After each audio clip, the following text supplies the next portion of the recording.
اگر آپ کے گھر رات کے کھانے پر مدعو مہمان دنیا کی انتہائی مطلوب شخص نکلے تو آپ کیسا محسوس کریں گے؟ یہ شخص القاعدہ کے رہنما اسامہ بن لادن تھے اور سن 2010 کے موسم گرما میں جس گھر میں ان کا رات کے کھانے پر بطور مہمان انتظار کیا جا رہا تھا وہ پاکستان کے سابقہ قبائلی علاقے کی وزیرستان ایجنسی میں واقع تھا۔ اس دعوت کے صرف ایک سال بعد اسامہ بن لادن کو 2 مئی 2011 کے دن امریکی نیوی سیلز نے پاکستان کے شہر ایبٹ آباد میں کیے جانے والے ایک آپریشن میں ہلاک کر دیا تھا۔ ان کی ہلاکت کے ایک سال بعد یعنی 2012 میں BBC سے ایک خصوصی تحریر شائع کی تھی جس میں وزیرستان کے ان لوگوں نے یہ کہانی سنائی کہ جب ان کے گھر اسامہ بن لادن مدعو تھے لیکن میزبان اس بات سے لاعلم تھے کہ ان کا مہمان کون ہے۔ الیاس خان کو سنائی جانے والی اس رات کی کہانی کے مطابق وزیرستان کے ایک مقامی خاندان کے نصف درجن افراد کو ایک مہمان کا انتظار تھا جس کے بارے میں ان کو ہفتوں قبل ہی یہ کہہ کر مطلع کیا گیا تھا کہ اہم شخص آ رہے ہیں۔ انہیں مہمان کا نام نہیں بتایا گیا تھا اور مہمان کی آمد کا مخصوص وقت بھی صرف چند ہی گھنٹوں قبل بتایا گیا تھا۔ رات کے 11 بجے جب اس علاقے کے مقیم گہری نیند کے آغوش میں تھے تو مہمان کا انتظار کرتے ان افراد کو قریب آتی ہوئی گاڑیوں کی آوازیں سنائی دیں۔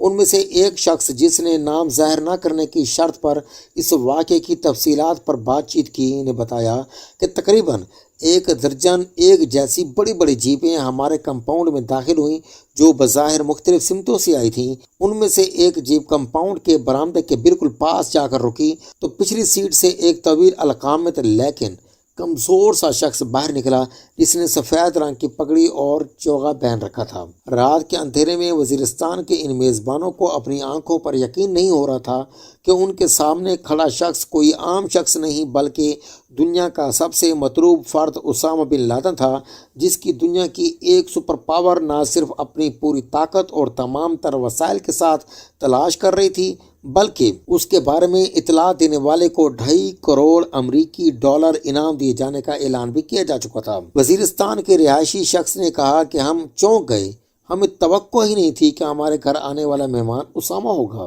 اسامہ بن لادن نے گاڑی سے نکل کر سب لوگوں سے ہاتھ ملائے۔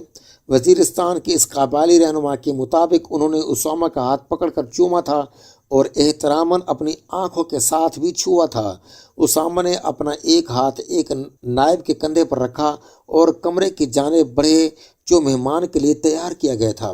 گھر کے لوگ ان کے ساتھ اندر نہیں گئے جہاں اسامہ کے ساتھ آنے والے صرف 2 آدمی ہی موجود تھے۔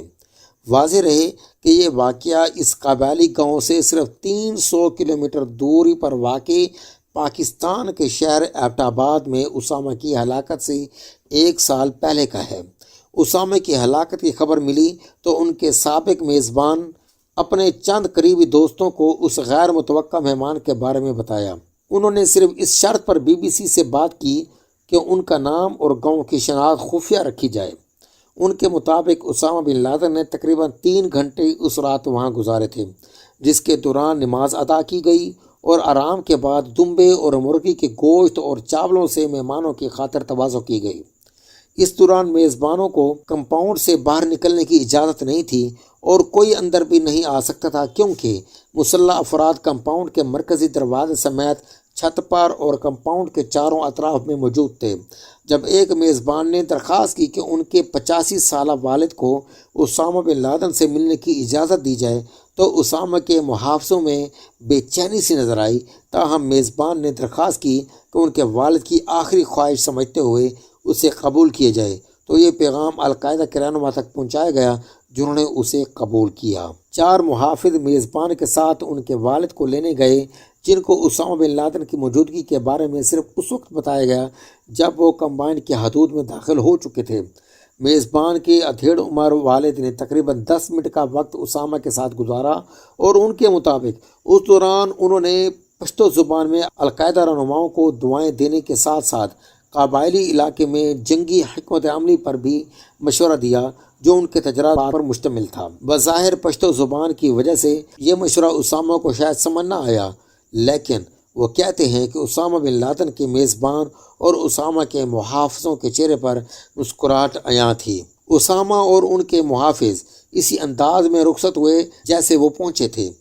نصف درجن جیپوں میں بیٹھتے ہی یہ گاڑیاں آگے پیچھے تیزی سے کمپاؤنڈ سے باہر نکلیں اور مختلف سمتوں میں بکھر گئیں۔ میزبانوں کو یہ اندازہ نہیں ہو سکا کہ ان میں سے اسامہ کی گاڑی کون سی تھی اور اس کی سمت کیا تھی۔ اس زندہ گواہی کو سناتے ہوئے وزیرستان کے یہ افراد مصر تھے کہ وہ اس شخص کے بارے میں کوئی بات نہیں کر سکتے جس نے ان کو اس مہمان کے قیام و طعام کا بندوبست کرنے کے لیے کہا تھا۔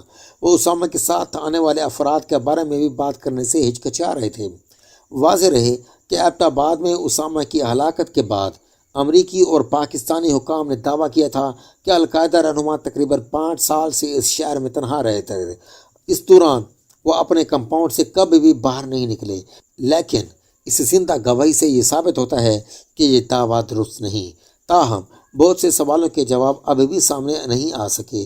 2010 کی اس رات اسامہ جس علاقے میں اچانک نمودار ہوئے تھے وہ ایک وسیع اور دور دراز قبائلی علاقہ تھا جہاں پاکستان کی فوج نے شدت پسندوں کے خلاف متعدد آپریشن کیے اور وزیرستان سمیت سابقہ فاٹا میں فوجی اہلکاروں کی درجنوں چوکیاں موجود تھیں جو آمد و رفت کے راستوں اور مسافروں پر کڑی نظر رکھتے تھے۔ ایسے میں اسامہ بن لادن کیسے ان چوکیوں سے بچ کر نکلے؟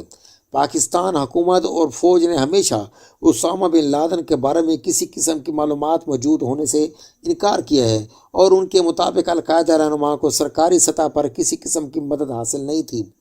ایک سوال یہ بھی ہے کہ اسامہ بن لادن کے قیام و طعام کے ساتھ ساتھ سفری سہولیات کا بندوبست کرنے والا نامعلوم اور پر اسرار لیکن با اثر شخص کون تھا؟ اسامہ کی اس دورے کا مقصد کیا تھا؟ اور آخر دنیا کا سب سے مطلوب شخص انجان میزبانوں کے پاس اس طرح رات کے اندھیرے میں اور کتنی بار پہنچا ہوگا اور کیوں؟ مزید ویڈیو تک کے لیے میں اجازت چاہتا ہوں۔ اللہ حافظ۔